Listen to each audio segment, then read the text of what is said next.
Oke, jadi buat yang kelasnya Pak Eri, kan kalian dikasih tugas untuk belajar Circle ya. Dan buat yang kelas non Pak Eri, kalian harus mengenal juga ya software Circle ini. Jadi aku kerja sama asisten kalian tuh sama Stefanus Cisnarose buat kita saling belajar semua lah. Jadi kan yang kelas Pak Eri kemarin udah belajar ya bareng Stefanus buat kenal Canvas sama CanLayer. Nah, sekarang kita bakal kenalan bareng tentang satu software namanya Circle. Jadi kalau aku mengenalin Circle ini, jadi Circle itu dia softwarenya buatan Australia.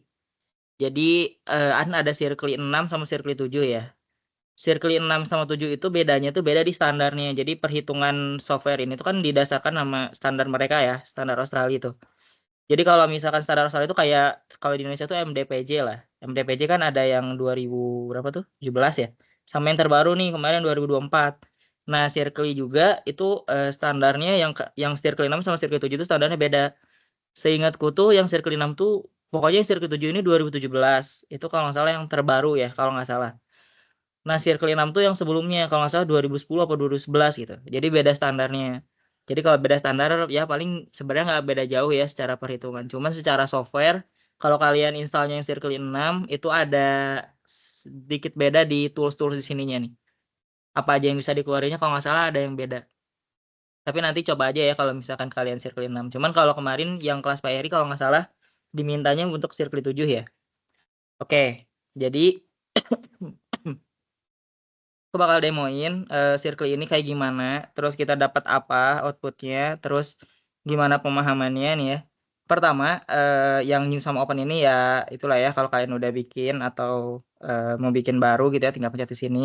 Terus TLD ini sebenarnya TLD ini nggak kita pakai ya, nggak aku pakai lebih tepatnya ya karena aku nggak begitu paham juga TLD ini. Cuman yang aku pahami ini, jadi TLD ini dia tuh pakai kalau apa? Kita punya data lalu lintas gitu. Tapi ini kan standar Australia, jadi beda dengan yang ada di MDPJ gitu ya. Ini ada secara sumbunya gitu ya, secara sumbunya penentuan apa lalu lintas per sumbu terus apa vehicle damage factor atau kerusakan yang di define-nya juga beda ya. Yang Australia sama yang kita. Jadi ini kalau misalkan kita pengen masukin data lalu lintas. Cuman karena dari Pak Eri-nya juga nggak dikasih dan sebenarnya aku juga nggak tahu nih cara pakai ini kayak gimana. Jadi yang ini kita skip aja ya, yang TLD ini. Cuman kalau misalkan kalian mau pelajari TLD ini ya intinya itu kalau misalkan kalian punya data lalu lintas, software ini tuh bisa secara langsung kayak menghitung gitu, menghitung si si kerusakan jalannya itu akibat lalu lintas yang data lalu lintas yang kita punya. Nah, ini yang TLD. Nah, yang kedua ini layer buat nanti kita bikin lapisan kita itu kayak gimana. Nah, tapi sebelum layer, kita tuh harus nge-define dulu material kita di yang apa nih tools material ini. Nah, tools material ini nanti kan dibagi tipe-tipe materialnya ya. Jadi kalian nge-define di sini ada aspal, terus kalau misalkan jalan kalian mau pakai CTB, cement treatment base, ini bisa di-define juga di sini. Ini misalkan yang CTB ya, ini juga ada pilihan-pilihannya. CTB kita itu modulusnya berapa, terus Poisson rasionya biasanya emang 0,2 ya kalau misalkan base tuh. Terus apa performance eksponennya dan lain-lain. Nah, sebenarnya kalau misalkan kalian misalkan bikin jalan ya terus kalian pakai CTB tapi modulusnya nggak ada nih di sini gitu ya. Ini kan pakai standar mereka ya, standar Australia. Kalian sebenarnya bisa bikin yang baru ya, new di sini gitu. Apa buat nge-define material baru gitu. Contohnya misalkan yang aspal ini, yang aspal, ini aku bikin Nah, ini aku bikin baru nih. Kayak ini aku bikin baru modulusnya sebenarnya sama ya modulusnya sama yang ini ya. Cuman aku nge-define si volume aspalnya 12,2 gitu. Jadi kalian bisa tuh nge-define material baru. Cuman kalau dari tugas kan sebenarnya nggak ditentuin ya jenis materialnya apa. Jadi kalian bisa aja pakai yang ada di sini gitu ya. Misalkan contoh di sini kita pakai yang 14 sama 20. Ini bedanya apa? Sebenarnya kalian tinggal baca ya. Jadi ini beda dari ukuran agregatnya. Terus di sini sih kalau di yang off-road ini kita nge-define si kecepatan rencananya 60 km per jam gitu. Jadi asumsi si kendaraan itu dia bergerak 60 km per jam kecepatannya. Oke, ya ini ada aspal, terus kalian bisa nge-define ini kalau pakai CTB. Kalau CTB kan sebenarnya sunnah ya, nggak wajib ya. Terus ini kalau misalkan kita mau nge-define subgrade kita. Nah, ini nih, kalau yang Circle 7, dia tuh udah ada tulisan nih Ostrov 2017 gitu. Jadi standar yang dipakai tuh standar Ostrov 2017. Nah, ini buat subgrade. Nah, subgrade ini tuh jadi si Circle ini itu standar Australia itu sama kayak standar di Indonesia. Kita kan kalau misalkan ngedesain jalan, kualitas atau kekuatan tanahnya kan diukur sama CBR ya, California Bearing Ratio. Nah, nanti ngedefine si kekuatan tanahnya gitu ya, buat kita modelkan di software ini tuh, yaitu dari nilai CBR yang kita punya.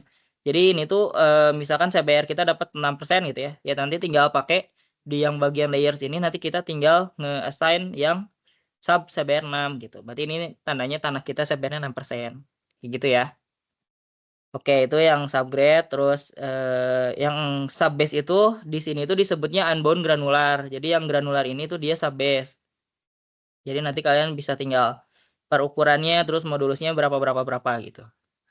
Nah, nanti kalian tinggal nge-assign nih di layers ini. Di layers ini kita pengen jalan yang kita desain itu tuh secara multi layers perkerasannya kayak gimana. Sebenarnya kalau kalian lihat di sini ya, di sini tuh udah ada tuh apa sih layering, multi layering perkerasan secara umum yang biasanya digunain di Australia. Nah, ini kayak misalkan ya ada yang 2017 1, 2, 3. Nah, ini mereka udah nge-define sendiri tuh. Biasanya kalau di Australia itu gimana gitu sih apa layering perkerasannya. Cuman kalau kita kan biasanya beda ya. Nah, kita bisa nge-define sendiri. Nah, ini kan sebenarnya dibebasin ya. Kalian misalkan mau nyoba pakai CTB terus jenis apa ukuran sub base-nya itu berapa granularnya gitu ya. Terus subgrade-nya berapa persen, CBR-nya itu bisa kalian define lah di sini gitu ya. Oke. Nah, ini untuk layers. Nah, sebenarnya oh ya, yang paling penting juga jadi yang harus kalian isi itu adalah di sini nih. NDT. NDT itu adalah pokoknya dia jumlah kendaraan yang diprediksi akan melewati jalan kita sepanjang umur layang. Oke, gitu ya. Nah, itu rumusnya itu kalian bisa hitung dari PPT-nya Pak Eri. Kalau misalkan kalian belum ada PPT ini, nanti boleh chat di grup aja ya, nanti aku share. Nah, jadi NDT ini dia itu memperhitungkan banyak hal gitu ya. Pertama yang paling penting kan AADT ya. AADT itu kalau misalkan di Indonesia tuh kayak LHR, lalu lintas harian rata-rata. Bahasa Inggrisnya kan Annual Average Daily Traffic ya. Nah, itu LHR-nya terus dikali direction factor. Nah, direction factor ini tuh tergantung dia satu arah dua arah gitu. Intinya itu ya. Jadi kalau misalkan dia dua arah, kalau nggak salah berarti dia satu gitu ya. Kalau misalkan satu arah dia satu, kalau dia dua arah dia setengah gitu. Jadi kayak kendaraannya kan kebagi dua ya. Ada yang ke arah misalkan utara, ada yang ke arah selatan gitu. Nah, itu kan 0,5 berarti kan kebagi dua gitu si LHR-nya. Jadi ini si DF-nya tergantung dia jalan yang kita desain itu nantinya dia satu arah atau dua arah. Terus persen HV ini dia persentase si kendaraan beratnya berapa. Kayak misalkan jalan bebas gitu ya. Nah, itu truk itu yang berapa persen truk yang ngelewatin jalan bebas dibandingin dengan berapa jumlah kendaraan itu, jumlah kendaraan rata-rata harian yang ngelewatin jalan tersebut gitu.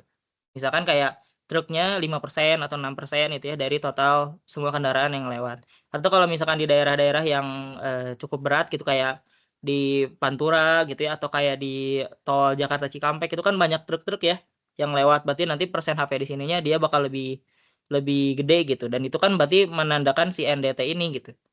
NDT itu kan desain traffic, jadi apa jumlah traffic yang didesain bisa ditahan oleh perkerasan yang kita rancang.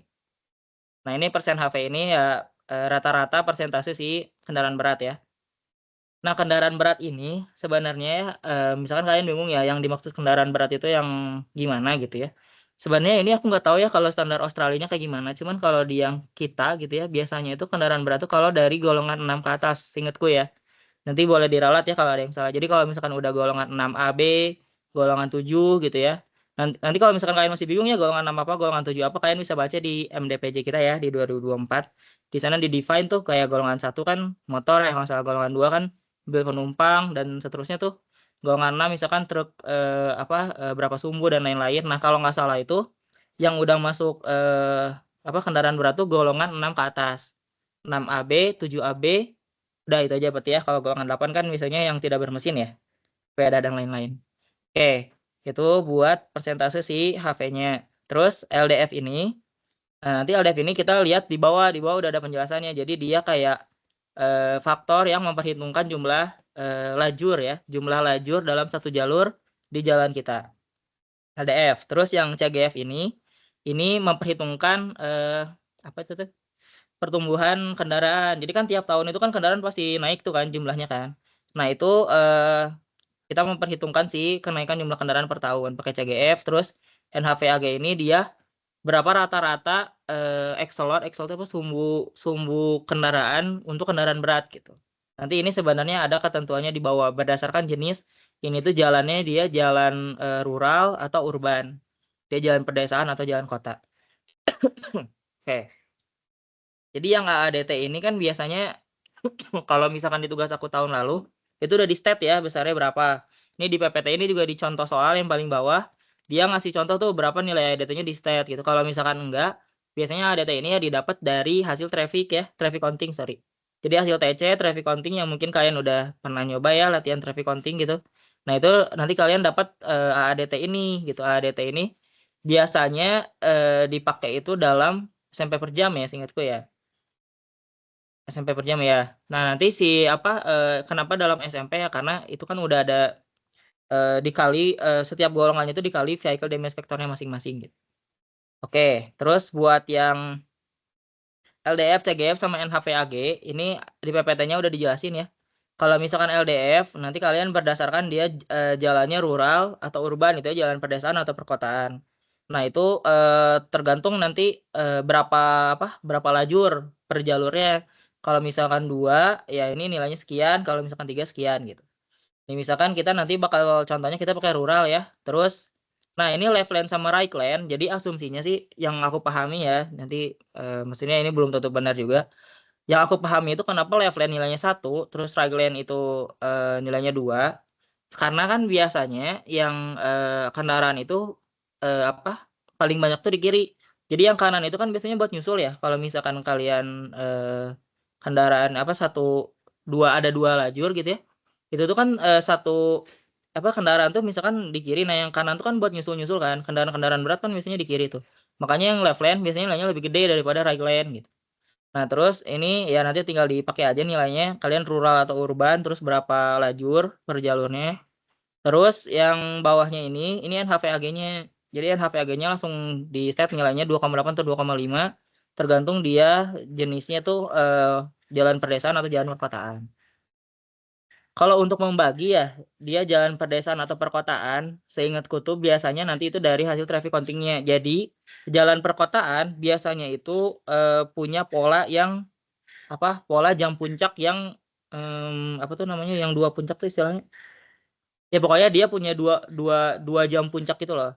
Jadi kalau di kota kan biasanya habit orang itu dia banyak pergi pagi buat ke kantor, sekolah dan lain-lain, pulang sore kan. Jadi kalau secara bentuk bentuk volume kendaraan per jam gitu ya, sumbu Y-nya volume kendaraan, sumbu X-nya waktu gitu. Biasanya kalau yang punya 2 jam puncak tuh, yang jam puncaknya di pagi dan sore, nah itu dianggap dia itu jalannya kota gitu. Karena habit orang-orang itu ya orang-orang kota lah gitu, istilahnya orang kota kan kayak gitu ya pagi dan sore gitu. Kalau misalkan desa kan nggak kayak gitu ya, biasanya kayak misalkan dia ya jam 10 jam 11 ada aja yang keluar gitu ya, entah bertani dan lain-lain mungkin.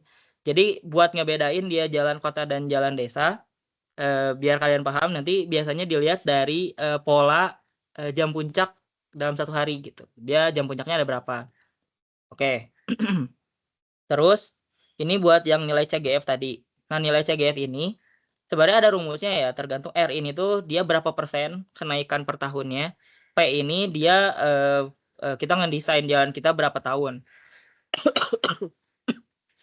Umur layannya ya. Nah, sebenarnya kalian bisa ngitung manual ya, cuman ini sebenarnya udah dikasih tabelnya. Jadi kalau mau gampang sih pakai tabel ini aja gitu. Nah, ini tinggal kalian lihat aja misalkan kita periode jalan misalkan 20 tahun ya, biasanya 20 tahun. Kalian tinggal lihat umur periode layan 20 tahun. Terus misalkan annual growth-nya 6% misalkan ya per tahunnya. Jadi tinggal kalian ambil nilainya berarti dapat 36,8. Nah, ini udah aku coba hitung di Excel. Nah, ini udah aku coba hitung, misalkan yang ADT ini 15.500. Nah, ini dari mana? Ini aku ambil dari contoh yang PPT ini. Nah, di contoh itu udah dikasih kalau salah. Nah, ini dia udah nge-state LHR atau ADT-nya 15.500. Jadi aku coba ambil aja nilainya, terus dapat nih segini ya. Terus ya ini DF yang tadi ya. Aku anggap dia dua arah. Terus ini persen kendaraan berat. Ya ini LDF yang tadi udah dijelasin, CGF, dan HPAG. Nah, tinggal dikali-kaliin, terus dikali 365, dapat segini NDT-nya. Berapa nih? 14,6 juta lah ya kira-kira ya. Ya benar kan ya? 14, ya benar. 14,6 juta. Nah, NDT ini nanti dipakai buat kita input ke Circli kita. Nah, di sini.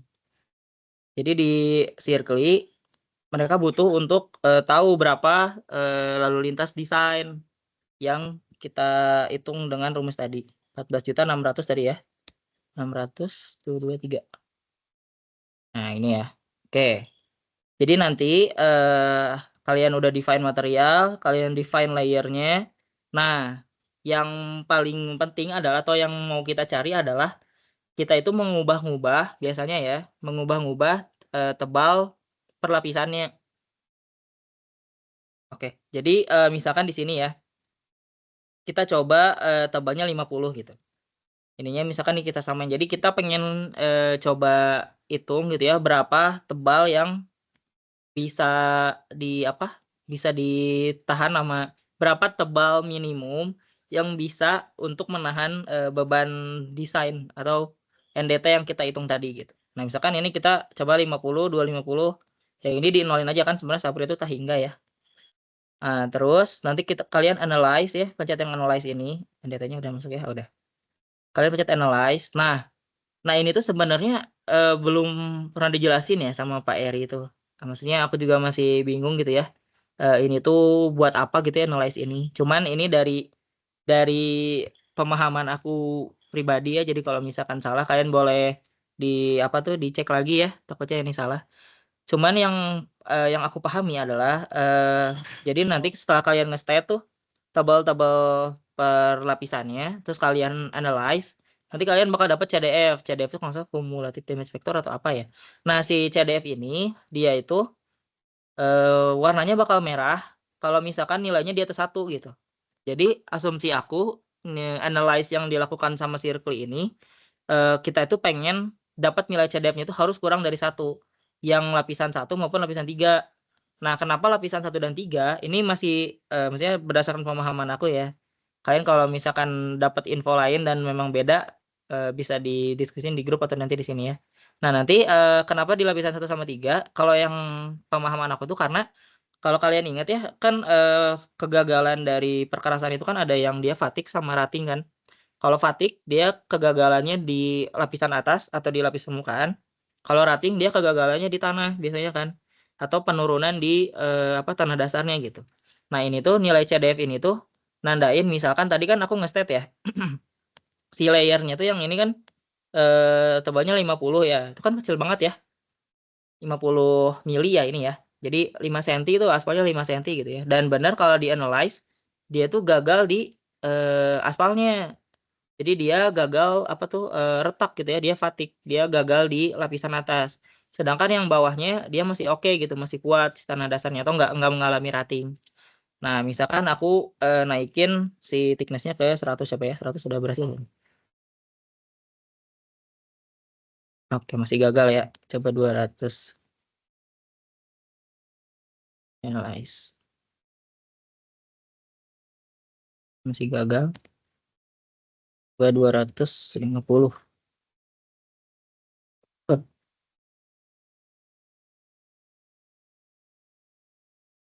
Masih gagal ya.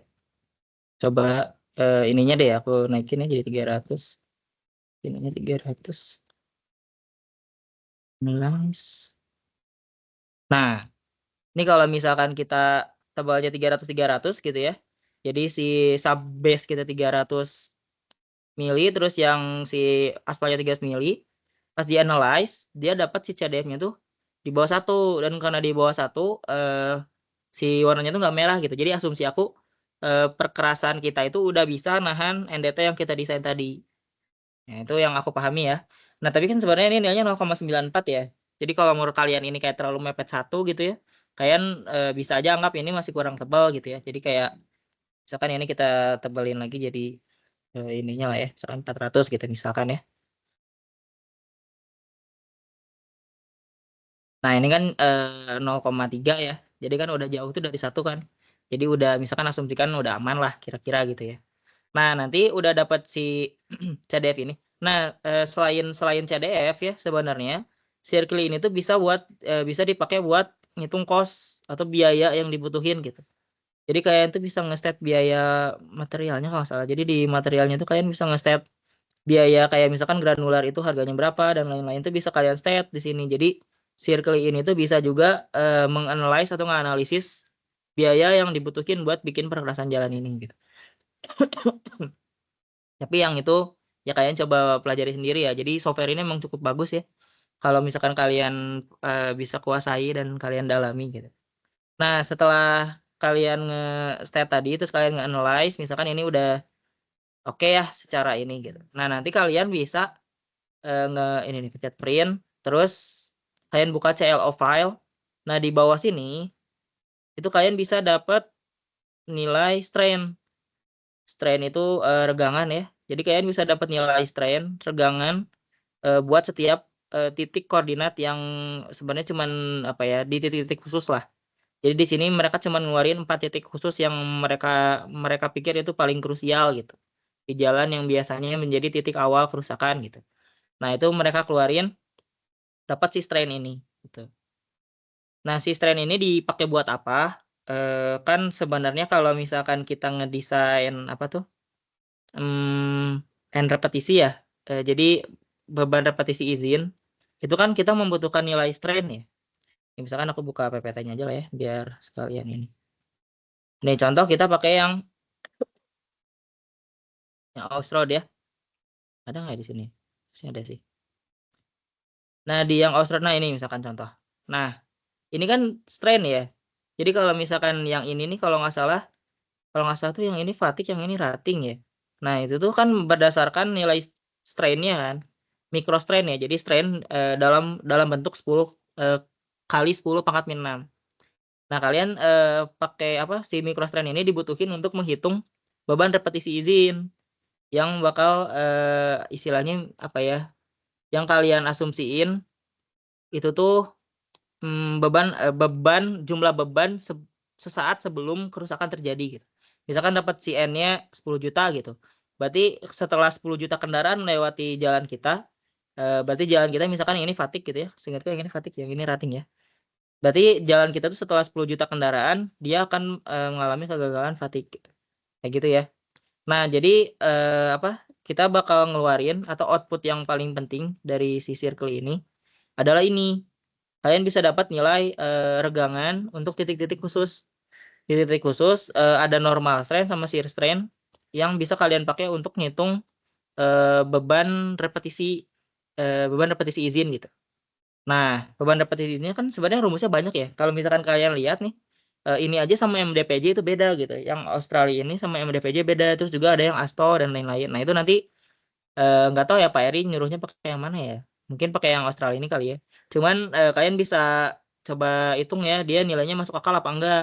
Nah, biar lihat masuk akal atau enggak itu biasanya ya yang aku pahami itu kayak bebannya itu beban jumlah repetisinya itu kira-kira kayak 1 juta, 2 juta itu udah mulai masuk akal tuh 10 juta gitu ya, belasan juta, puluhan juta tuh masih agak masuk akal lah. Cuman kalau kalian dapatnya misalkan cuman 30.000 gitu, nah itu berarti kan nggak masuk akal ya. Berarti ada yang salah itu biasanya antara di strain-nya kalian lupa dibikin dalam micro strain gitu ya kali 10 pangkat min 6 atau enggak ada kesalahan di perhitungan-perhitungan ini kayak misalkan VB-nya apakah volume B-nya ini dalam persen atau enggak gitu. Seingat aku sih si VB-nya ini enggak pakai persen ya. Jadi misalkan 12.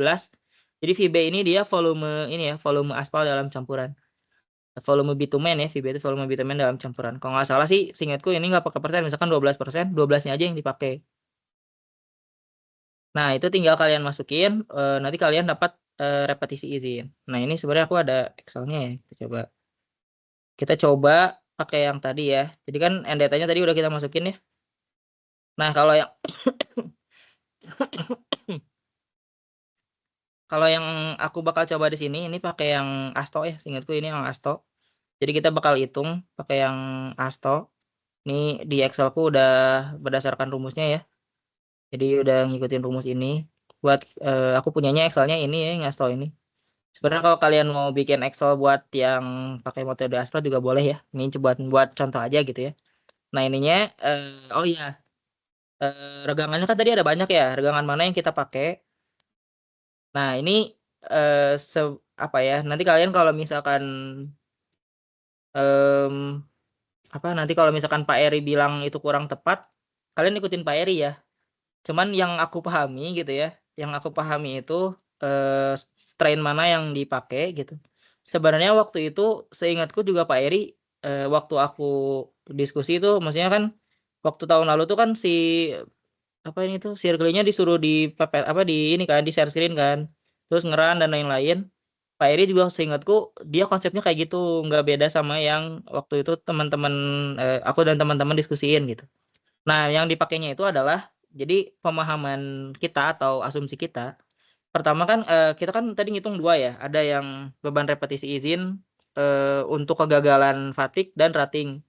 Kalau misalkan kalian masih ingat, fatigue itu kan gagalnya itu dari crack bottom top ya.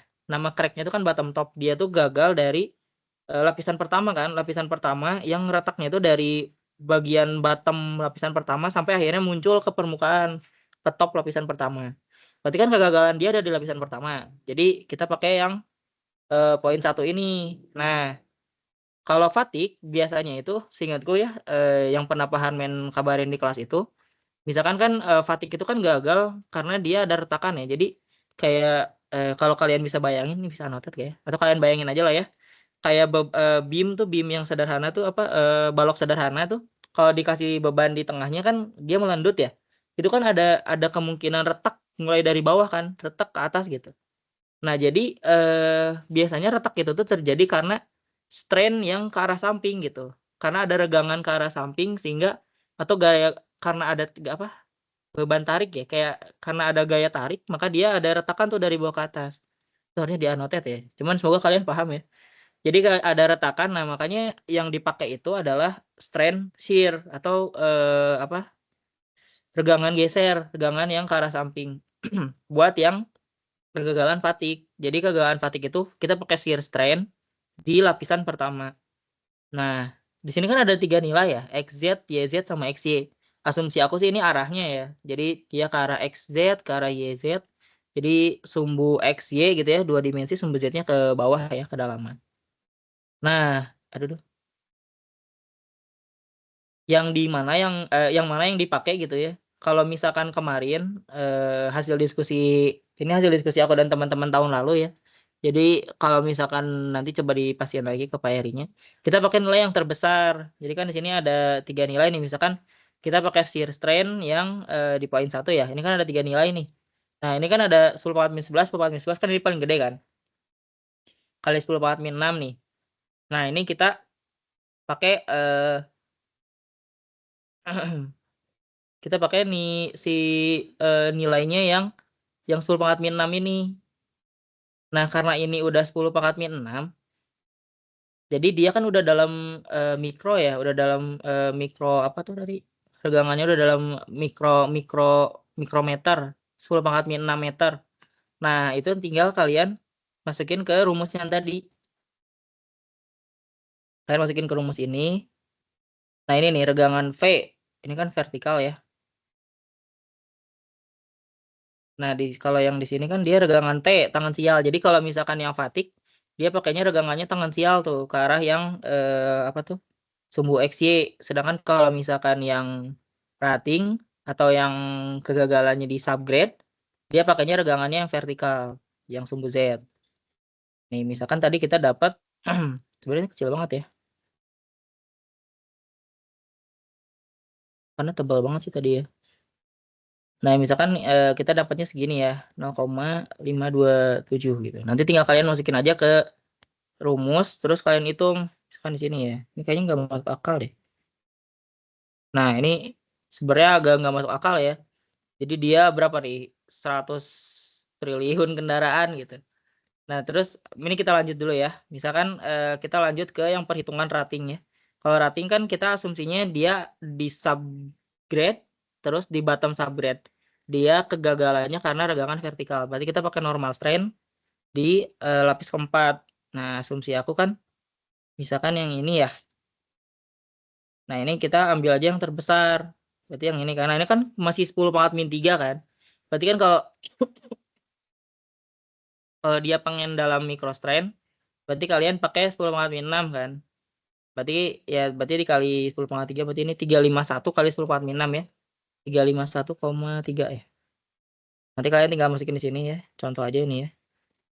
Nah, kalau yang ini kan masuk akal ya. Jadi dia akan mengalami rating ketika 4 juta kendaraan melewati jalan kita. Kalau yang ini dia kecil banget sih ini dapatnya sih. Si angkanya gitu. Nah, terus nanti kalian tinggal hitung. Nah, itu berdasarkan rumusnya nanti bebas ya. Kalian mau coba pakai rumus yang MDP boleh gitu ya. Yang pakai yang Oxford boleh. Nah, nanti kalau tahun lalu ya, aku nggak tahu kalau tahun sekarang disuruh apa enggak. Kalau tahun lalu tuh, jadi Pak Eri itu nyuruh untuk memvariasikan ketebalannya. Jadi kalian variasiin, ini aku salah masukin ya. Jadi kalian masukin nih si thickness-nya, misalkan base-nya kita samain semua gitu ya, bebas tuh. Jadi kalau tahun lalu tuh dibebasin kata Pak Eri, mau kalian rubah-rubah tebal si permukaannya atau base-nya. Kalau aku tahun kemarin nyobain si base-nya disamain 250, si permukaannya dirubah-rubah tuh dari 50 ke 150 ke 200 dan seterusnya.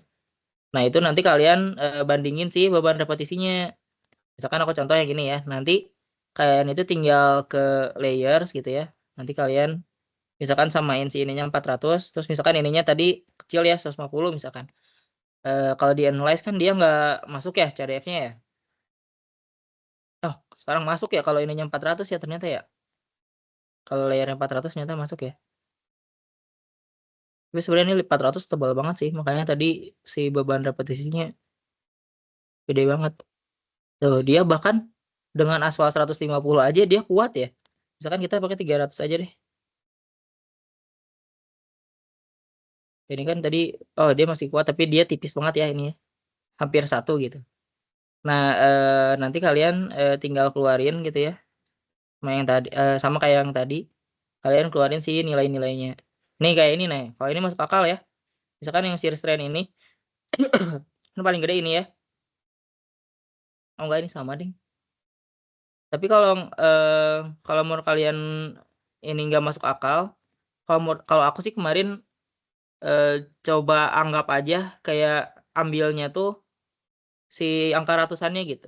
Jadi kayak misalkan ini nih 0,423 sebenarnya kan dia udah kali 10/6 min 6 ya. Kalau kemarin sih aku dan teman-teman ya akhirnya biar dia masuk akal gitu ya, kita ambil angkanya, tapi si 10/4 min-nya itu kita rubah gitu. Kayak misalkan tadi 4 apa tuh? 4231 ya berarti 423,1 gitu. Nah, kan kalau kayak gitu kan dia jadi masuk akal kan.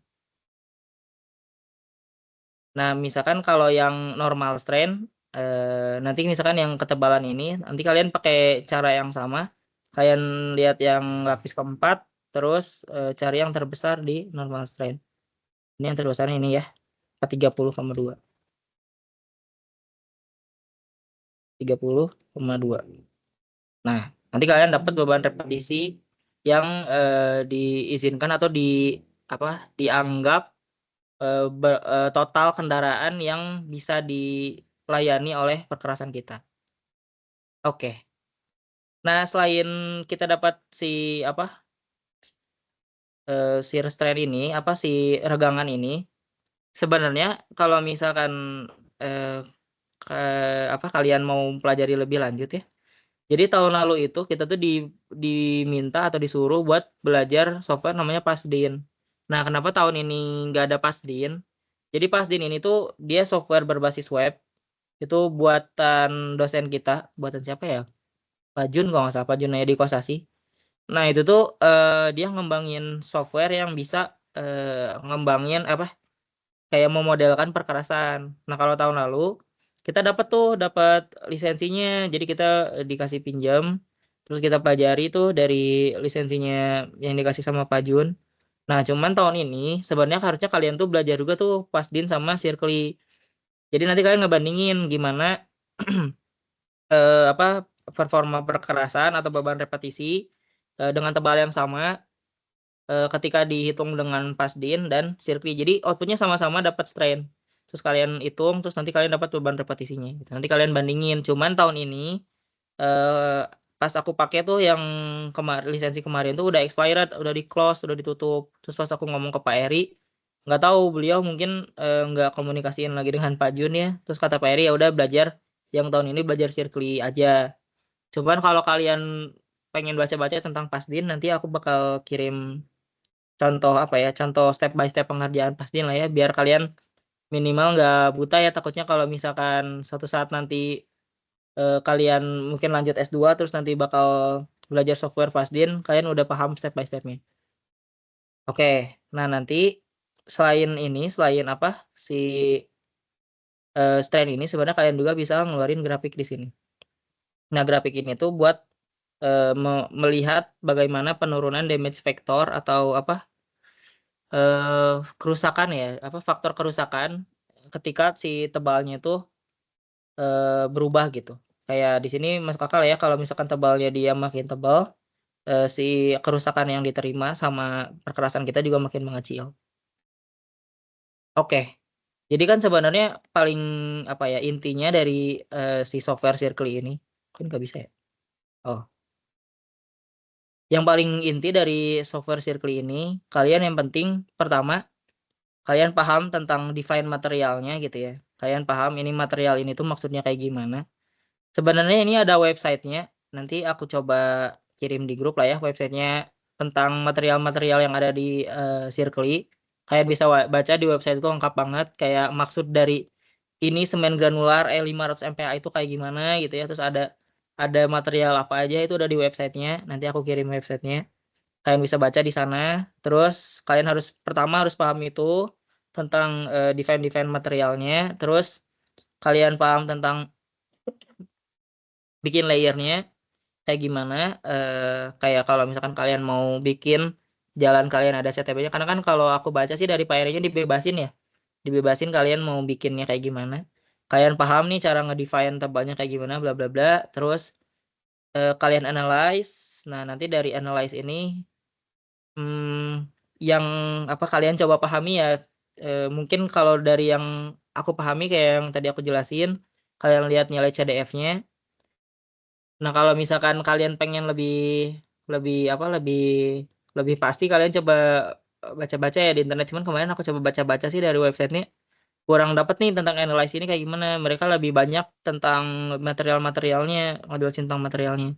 Cuman yang aku pahami sih tadi dari softwarenya sih kalau misalkan dia lebih dari satu si angkanya merah gitu atau dianggap dia tidak bisa menahan si NDT yang aku anggap kayak gitu. Terus yang paling penting juga kalian itu harus paham tentang bahwa software Circle ini bisa ngeluarin regangan geser dan regangan vertikal untuk setiap titik-titik penting yang dianggap akan menjadi titik mulai kerusakan gitu. Nah, di mana si strain ini bisa dipakai untuk menghitung beban repetisi izin berdasarkan rumus-rumus tuh. MDP punya rumus sendiri, Austrod punya rumus sendiri, Asto juga punya rumus sendiri. Kalian tinggal masukin nilai strainnya, terus nanti kalian dapat beban repetisi izin yang merepresentasikan itu tuh adalah jumlah kendaraan maksimum sebelum kendaraan kita rusak, fatigue atau rating. Oke, mungkin itu aja demo yang bisa aku sampaikan ya tentang Circle ini. Jadi biasanya sih kalau tahun lalu nanti akan ada satu orang yang share screen gitu. Semoga beda ya tahun ini. Semoga bapaknya yang share screen gitu. Jadi kalian bakal share screen terus kalian jelasin yang kalian pahami tentang Circle bla bla bla. Nah, tahun lalu aja tuh sebenarnya kita tuh nggak begitu paham tuh tentang si apa si Circle ini tuh bisa ngeluarin si strain ini. Jadi kita dikasih tugasnya 2 kali. Pertama kita nyobain, terus kita cuman analyze aja sampai analyze terus dapat si CDF gitu ya. Kita cuman kesimpulan kita tuh cuman tebal misalkan tebal 300 dia nggak rusak gitu. Kalau misalkan tebalnya kurang dari 300 dia rusak. Kesimpulannya gitu aja. Nah, kita nggak tahu nih kalau misalkan bisa ngeluarin ini. Akhirnya sama Pak Eri-nya dikasih tahu, terus dikasih tugas lagi untuk ngitung si beban repetisi izin berdasarkan strain yang didapetin. Terus kita tahu apa minggu depannya itu disuruh screen lagi gimana dapat shear strain-nya terus dihitung si beban repetisinya dapat sekian sekian sekian gitu. Nanti ya sama Pak Eri diskusi gitulah di kelasnya. Ya nanti nggak tahu ya teknis yang tahun ini kayak gimana. Cuman seenggaknya kalian udah punya gambaran buat software Circle ini outputnya seperti apa, inputnya seperti apa, terus cara pakainya kayak gimana, terus output yang didapetin itu bisa apa aja. Oke, itu aja yang bisa aku sampaikan ya. Mungkin aku buka sesi pertanyaan kalau misalkan ada yang mau ditanyain. Boleh on mic aja. Aku kasih 2 menit ya sampai 20.13. Kalau mungkin ada yang masih nyoba atau bingung boleh tanya dulu di sini. Sebenarnya nanti bisa nanya di grup kelas juga ya. Atau PC juga boleh.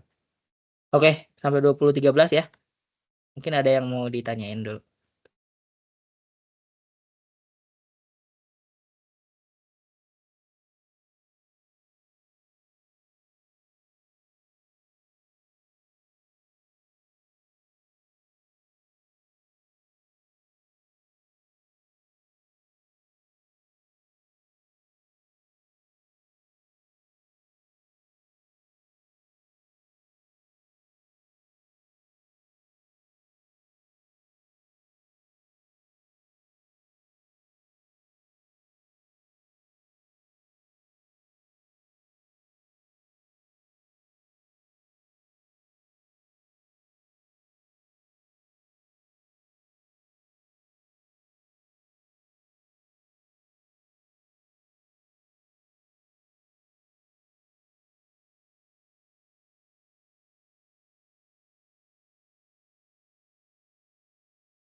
Oke, karena nggak ada yang ditanyain, mungkin satu hal lagi yang paling penting ya.